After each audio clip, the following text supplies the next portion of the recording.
I got some sticks here. Can you briefly just share that with us a little bit? Because I know this is kind of your trademark. I've been seeing this quite a bit. Oh, cool. Yeah. It's called the helicopter. Yeah. These are great sticks. Alvin's own sticks here. Yeah, basically I go around like this. And in marching band, they would give us a command. Banton Hut, we have to go like this.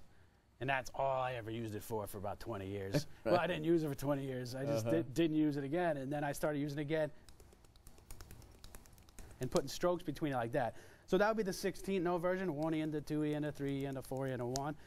And then one of my little students says, well, why don't you do it with your left hand too to twirl? I was like, all right, yeah, good idea. So then it would be like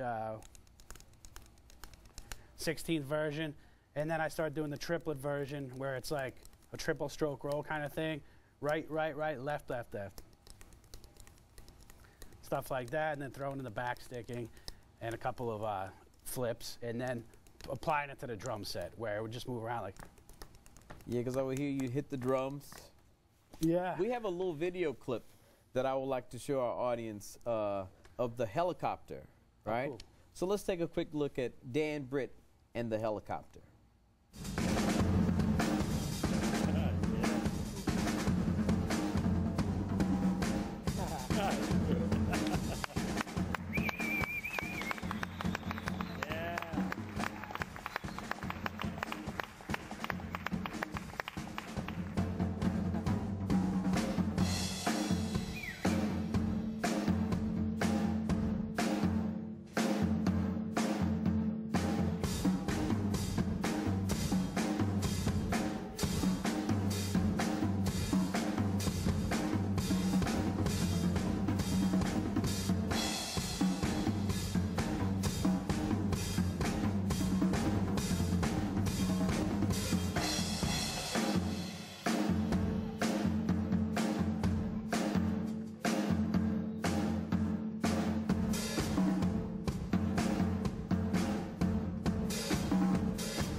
Went all over the drum set with that. That was pretty amazing with the helicopter. That was pretty awesome.